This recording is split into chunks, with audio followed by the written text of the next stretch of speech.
Hello everyone, मैं हूं आपका अपना अर्जुन प्रताप सिंह राणा और ये वीडियो कक्षा 9वीं हिंदी लोक भारती के लिए है। पाठ का नाम है रात का चौकीदार और इसके रचनाकार है सुरेश कुशवाहा तन्मय। बच्चों, पिछली वीडियो में हम इस पाठ को पढ़ चुके हैं, इस पाठ की जानकारी ले चुके हैं और इस पाठ के बारे में सारी जानकारी लेने के बाद अब इससे संबंधित प्रश्नोत्तर हम यहाँ करने जा रहे हैं। तो इस पाठ में जो स्वाध्याय आया है उसे हम करेंगे। रात का चौकीदार का विषय प्रवेश आपको पता है बच्चों क्या था। उसमें सुरेश कुशवाहा जी ने बताने की कोशिश की है कि किस तरह से रात के चौकीदार का काम बहुत जिम्मेदारी का होता है। चोर बदमाश रात का फ़ायदा उठाकर चोरी आदि का काम करते हैं और रात के चौकीदार को इन पर नज़र रखनी होती है। रात सोने के लिए होती है। जब सब लोग अपने अपने घरों में चैन की नींद सोते हैं तो बेचारा रात का चौकीदार जागकर उनकी रक्षा करता है। हाथ में डंडा लेकर सारी रात ज़मीन पर ठक ठक करता है। मुस्तैदी से कॉलोनी के इलाके के चक्कर लगाता है ताकि कहीं कोई भी अप्रिय घटना ना हो जाए। वो अपनी आंखों की नींद दूर रखता है, पूरी रात जागकर दूसरों को सुख की नींद सोने का मौका देता है। और हमने इस पाठ में ऐसे एक रात के चौकीदार के बारे में जानकारी प्राप्त की थी कि जहाँ 100-125 घर हैं, वहाँ से 50-60 घर ऐसे हैं जो रात के चौकीदार को मेहनताना देते हैं, वो भी 1 रुपया प्रतिदिन के हिसाब से। ऐसे जब लेखक थोड़ा स्वार्थी होकर उसे कहता है कि जिस तरह से तुम बाकी लोगों का जो लोग किराया नहीं देते हैं, जो आपको वेतन नहीं देते, उसके बावजूद उनके घर की रक्षा करते हो, तो वैसे मैं भी वेतन नहीं दूंगा। लेकिन लेखक को बाद में अपनी गलती का एहसास होता है और वो चौकीदार के जीवन को ध्यान में रखकर बाद में उसे अपना वेतन, जो उसका वेतन है, जो उसका मेहनताना है, वो उसे प्रदान करता है। तो उसी संबंधित स्वाध्याय को हम करने जा रहे हैं बच्चों। उसी पाठ से संबंधित स्वाध्याय यानी एक्सरसाइज। इस स्वाध्याय को आपको अपने नोटबुक में या वर्कशीट या शीट में, जो भी जहाँ पे भी आप लिखते हैं, इसे लिखना है। मैंने यहाँ पे प्रश्न के साथ उसके उत्तर भी दिए बच्चों, लेकिन ये तो छोटा सा हिस्सा है। इसके अलावा मैंने अलग से इस पाठ का PDF वर्कशीट भी आपको देना है, वो भी आपको दूंगा। तो साथ में दोनों को सॉल्व कीजिए। जितना ज़्यादा आप सॉल्व करेंगे उतना ज़्यादा आपके लिए फ़ायदेमंद होगा बच्चों। देखो, अब रट्टा मार पद्धति ख़त्म हो गई। अब अच्छी बात है कि नई पद्धतियाँ आ रही हैं जिससे आपका विकास हो, आपका मानसिक विकास हो। पहले रट्टा मारते थे, रट्टा तो तोता भी मारता है। हमको तोता नहीं बनना है, हमको समझना है, आकलन करना है, निरीक्षण करना है, चीज़ों को समझकर उसका जवाब देना है। तभी आप सही तरीके से शिक्षित हो सकते हैं। तो अब क्या होगा, प्रश्न पत्र में आपके सामने पैराग्राफ यानी गद्य खंड दिया जाता है, उससे संबंधित प्रश्न आपसे पूछे जाते हैं। अब अगर आपको गद्य खंड यानी पाठ अच्छे से समझ में आता है, उसके कठिन शब्दावली, मुहावरों के अर्थ सब आपको अच्छी तरह से आते हैं, आप पाठ अच्छी तरीके से समझ चुके हैं, तो उत्तर भी आप एक झटके में आराम से दे सकोगे। इसके लिए पाठ को पढ़ना, समानार्थी शब्दों को, विरुद्धार्थी शब्दों को, शब्दों के अर्थ को, वर्ड मीनिंग को ध्यान रखना, सीखना, याद रखना, ये आपके लिए ज़रूरी है। तो आप सारे प्रश्नों के उत्तर दे सकेंगे। प्रश्न कैसे आते हैं ये तो आपको जानकारी प्राप्त हो चुकी है। इसके पहले भी मैंने 2 या 3 वीडियो स्वाध्याय के किए हैं। आप आज वापस रात के चौकीदार पूरक पठन इस पाठ का हम स्वाध्याय करने जा रहे हैं। तो शुरुआत करते हैं बच्चों। चलिए आगे बढ़ते हैं और देखते हैं कैसे प्रश्न आएंगे, कैसे उत्तर लिखना है। तो सूचना के अनुसार कृतियाँ कीजिए। सूचना मतलब जो आपको इंस्ट्रक्शन दिया गया है उस हिसाब से आपको कृतियाँ कर्म करना है, यानी प्रश्नों के उत्तर देने हैं।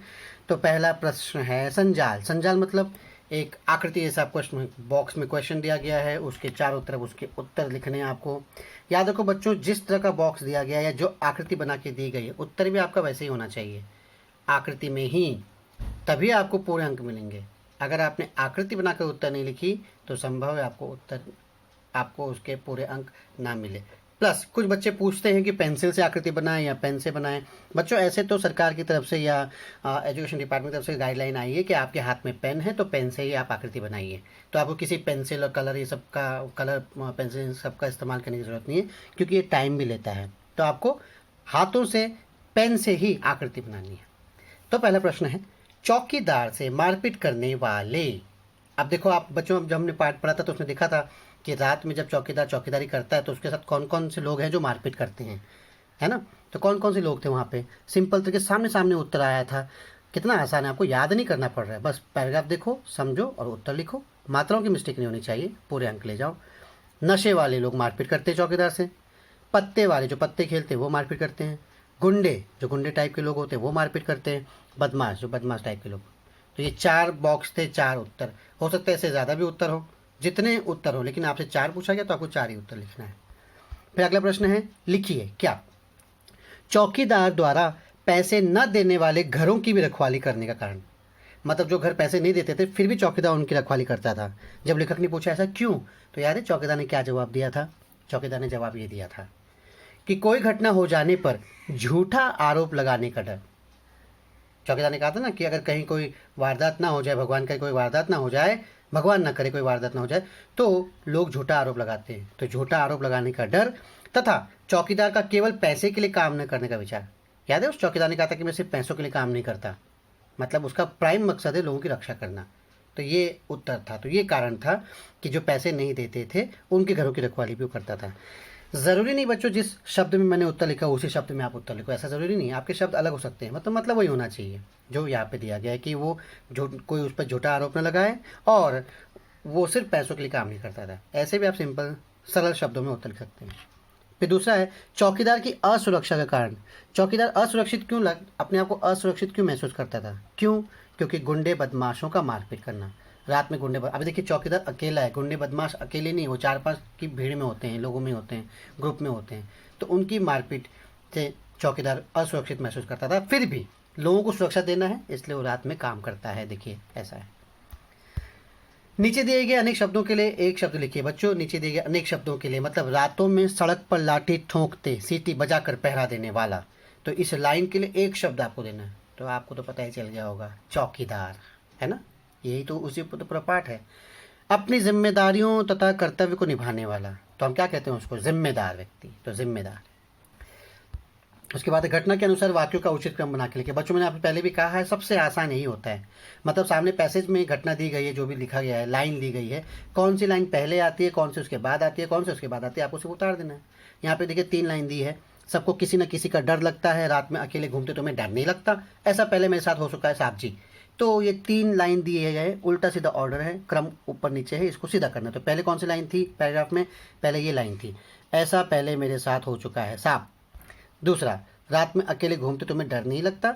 और तीसरा, सबको किसी न किसी का डर लगता है साहब, थप्पड़ से डर नहीं लगता। मुझे तो फिल्म का डायलॉग याद आ गया। खैर आगे बढ़ते हैं। लूट डकैती करने वालों ने चौकीदार से मारपीट की, यह समाचार पढ़कर मन में आए विचार लिखिए। बच्चों ये स्वमत है। स्वमत जैसे मैंने कहा है 2 नंबर के लिए आता है, बड़ा आसान होता है, बड़ा आसान, बड़ा इजी, इतना अच्छा कि बच्चे इस प्रश्न को करते ही नहीं है। और बताओ, नहीं करते। अपने विचार लिखने हैं, जो आपके मन में विचार आता है लिख दो, आपको अंक मिलेंगे, ज़रूर मिलेंगे। मात्र 2 अंक का तो है, क्या लिखना है?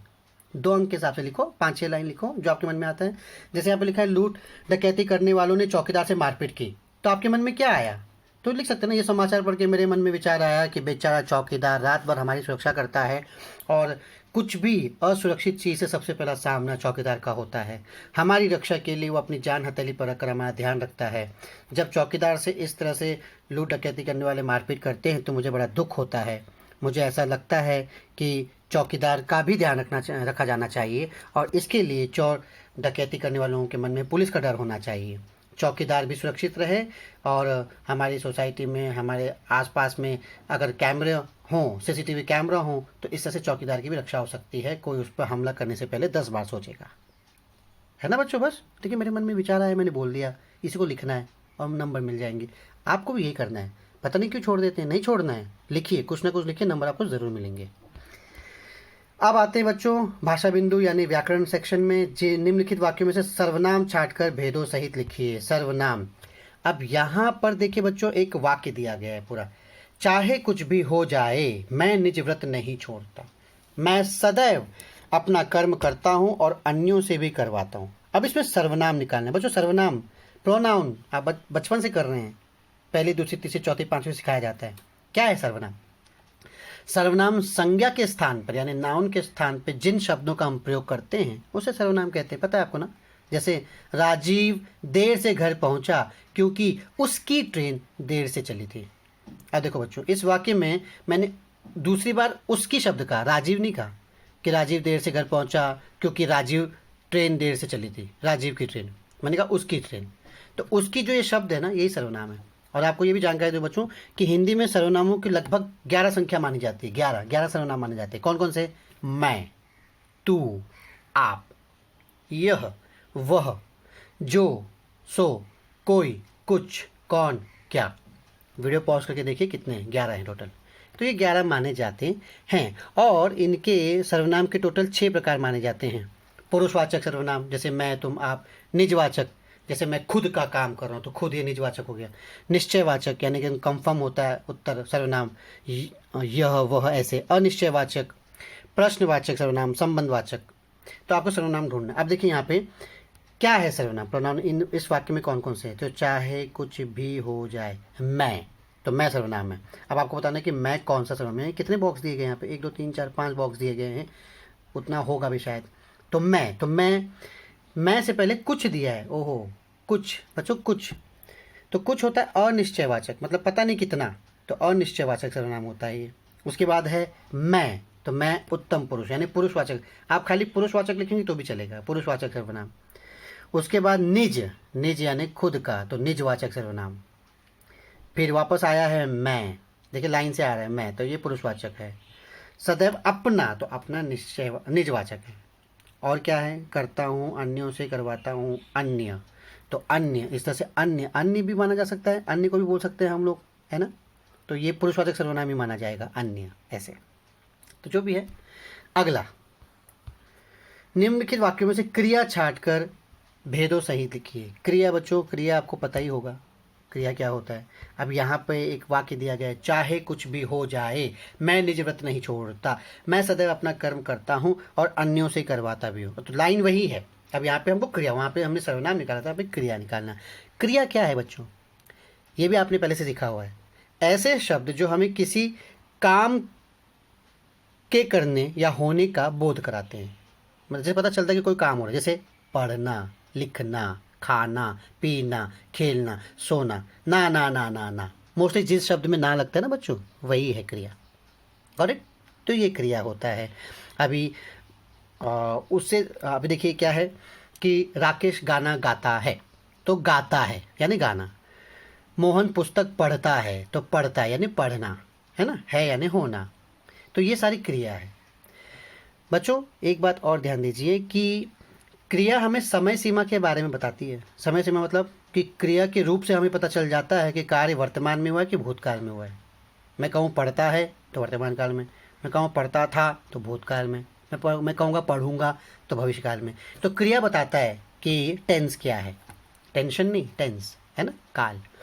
और क्रिया का निर्माण धातु से होता है, यानी जो शब्द धातु, जो शब्द में ना लगा उसे धातु कहते हैं। जैसे पढ़, पढ़ने में ना लगा तो पढ़ना, तब क्रिया बनती है ना बच्चों। तो क्रिया कई सारी क्रिया होती है, आपको पता है सकर्मक अकर्मक क्रिया होती है। फिर आपको पता है कि इसके अलावा प्रेरणार्थक क्रिया, संयुक्त क्रिया होती है ना। तो यहाँ पे देखते क्रिया क्या है। चाहे कुछ भी हो जाए, तो हो जाए ये क्रिया। यहाँ पे कितने बॉक्स दिए गए हैं, 4 बॉक्स। तो हो जाए, जब 2 क्रिया साथ में आती बच्चों, हो यानी होना, जाए यानी जाना, तो उसे संयुक्त क्रिया कहते हैं, ध्यान देना, ठीक है। मैं निज व्रत नहीं छोड़ता, तो आया छोड़ता, तो सकर्मक क्रिया। सकर्मक क्रिया किसे कहते हैं बच्चों, जिस क्रिया में कर्म का होना ज़रूरी होता है। जैसे आप अंग्रेजी में कहते हैं ना सब्जेक्ट ऑब्जेक्ट, तो ऑब्जेक्ट होना ज़रूरी है सब्जेक्ट के साथ। जैसे रमेश फल खाता है, रमेश सब्जेक्ट है, हिंदी में बोलेंगे कर्ता, फल ऑब्जेक्ट है, तो रमेश क्या करता है, फल खाता है, ऑब्जेक्ट खाता है ना। तो ऑब्जेक्ट भी है, कर्म भी है। इसीलिए जो छोड़ता, निज व्रत नहीं छोड़ता, तो व्रत आया है छोड़ता, तो इसलिए सकर्मक क्रिया है ये। मैं सदैव अपना काम करता हूँ, तो करता हूँ, करना, हूँ यानी होना, ये भी संयोग क्रिया हो गया। और अन्यों से करवाता हूँ, तो करवाता हूँ, तो ये हो गया प्रेरणार्थक क्रिया। प्रेरणार्थक क्रिया बच्चों आपको पता है, जिस क्रिया से ये पता चले कि कर्ता स्वयं काम न करके किसी और से करवा रहा, तो करवाता हूँ। देखो आप लिखे करवाता हूँ किसी और से, तो चूंकि 2 है, करवाता हूँ साथ में, तो इसे संयुक्त और प्रेरणार्थक क्रिया, तो ये द्वितीय प्रेरणार्थक है। करना, कराना, करवाना, करवाना द्वितीय प्रेरणार्थक है, संयुक्त भी है, तो ये दोनों हो गया। समझ में आया बच्चों। अब आगे है, और मेरे समझ में आ रहा होगा, नहीं समझ में आया है तो आपको याद करना पड़ेगा। आपको क्रिया और सर्वनाम वापस से एक बार पढ़ना होगा, एक बार देखना होगा, तभी आपको याद आएगा। मुझे लगता है कि आता होगा आपको। निम्न में से संज्ञा शब्द पहचान कर लिखो। संज्ञा, अब बच्चों संज्ञा तो आपको पता ही है ना, संज्ञा क्या क्या कितने सारे होते हैं। व्यक्तिवाचक संज्ञा, जातिवाचक संज्ञा, द्रव्यवाचक संज्ञा, समूहवाचक संज्ञा, है ना। और कुछ छोटा तो नहीं मुझे, बस मतलब जो भी है, तो ये संज्ञा है। अब संज्ञा मतलब क्या, नाउन। कितना आसान है, नाउन यानी नाम। तो मोहन पहले मुझे मिल गया है, पर मोहन, तो मोहन क्या है, व्यक्तिवाचक, व्यक्ति का नाम है। फिर आ गया फल, कौन सा फल नहीं पता, तो जातिवाचक। उसके बाद आ रहा है टोकरी, कौन सी टोकरी? जातिवाचक, है ना। उसके बाद आ रहा है आम, आम जातिवाचक, बहुत सारे आम होते हैं ना, तो कौन सा आम? जातिवाचक। उसके बाद बेर, बेर, आप बेर में भी सारे बहुत सारे होते होंगे, तो जातिवाचक। अंगूर जातिवाचक, काला अंगूर, हरा अंगूर, जो भी है पता नहीं, वैसे तो अंगूर की विशेषता हो जाती थी, पर अंगूर भी अलग होते होंगे, तो जातिवाचक। और गुच्छे, गुच्छे यहाँ पे जातिवाचक लिखा है बच्चों, ये जातिवाचक नहीं है, गुच्छा तो समूहवाचक होना चाहिए, समूहवाचक होगा ये, यहाँ पे रॉन्ग छप गया है, माफ़ करना, लेकिन मैंने बोला ना, तो अभी आप समझिए, गुच्छा समूहवाचक। उसके बाद पानी, तो पानी है द्रव्यवाचक यानी मटीरियल नाउन। ठीक है बच्चों। अब अगला है निम्नलिखित में से विशेषण पहचान कर भेदों सहित लिखिए। विशेषण, अब विशेषण ये तो और भी आसान है बच्चों, विशेषण किसे कहते हैं? जो शब्द, जो वर्ड संज्ञा या सर्वनाम की विशेषता बताता है, मतलब उनके गुण, दोष, संख्या, परिमाण, उनके बारे में बताता है, उसे विशेषण कहते हैं। जैसे हम कहते हैं ना कि काला कुत्ता, तो कुत्ता कैसा है? काला है, तो काला, तो काला विशेषता हो गया, है ना। तो इसका, इसमें काला जो शब्द है विशेषण है। ठीक है बच्चों। उसी तरह से बड़ा, काला, लंबा, दयालु, भारी, सुंदर, कायर, टेढ़ा मेढ़ा, एक, दो, ये सारे विशेषण होते हैं। अब यहाँ पे वाक्य दिया है, मोहन ने फलों की टोकरी में कुछ रसीले आम, थोड़े से बेर तथा कुछ अंगूर के गुच्छे साफ पानी से धोकर रखवा दिए। तो कुछ कितने सारे प्रकार होते हैं विशेषण के बच्चों? गुणवाचक होता है, संख्यावाचक, परिमाणवाचक, सार्वनामिक विशेषण, ये 4 मेजर विशेषण होते हैं। तो कुछ, तो ये संख्यावाचक है, क्या है? कुछ रसीले आम, तो कितने आम? तो अनिश्चित संख्यावाचक। रसीले गुणवाचक, आम कैसे? रसीले, तो गुण बता रहा है। थोड़े, तो ये भी अनिश्चित संख्यावाचक, थोड़े से बेर, कितने बेर? थोड़े से, तो अनिश्चित संख्यावाचक। और साफ, पानी कैसा है? साफ है, तो गुणवाचक। तो इस तरह से बच्चों हमने व्याकरण और साथ में प्रश्नोत्तरी इस पाठ का किया। उम्मीद है आपको समझ में आया होगा और आप अच्छी तरह से समझे होंगे। अभ्यास कीजिए बच्चों, जितना ज़्यादा अभ्यास आप करेंगे उतना ज़्यादा आपको अच्छा होगा। इस वीडियो में दिए गए प्रश्नों को अपनी नोटबुक या शीट पे उतारें, साथ में इसके साथ में PDF, इसी पाठ से संबंधित PDF भी दूंगा, वर्कशीट दूंगा, उसे भी सॉल्व कीजिए, अभ्यास करते रहिए, ताकि परीक्षा आने तक आप इतने तैयार हो जाएं कि कोई भी प्रश्न आपसे पूछा जाए उसे आप आसानी से हल कर सकते हैं। आपको कैसा लगा वीडियो? समझ में आया? अच्छा लगा तो लाइक कीजिए, सब्सक्राइब कीजिए। कुछ बात पसंद नहीं आई या कुछ बात समझ में नहीं आई तो ज़रूर मुझे संदेश भेजिए। अब तो मैंने सुना है यूट्यूब में लाइव चैट भी शुरू हो गया, तो वो भी आप कर सकते हैं, बता सकते हैं क्या समस्या है, क्या नहीं समझा, मैं और डिटेल में आपको समझाऊंगा। ठीक है, धन्यवाद बच्चों, ध्यान रखिए अपना, सुरक्षित रहिए, घर पर रहिए, सावधान रहिए, संभल कर रहिए। धन्यवाद।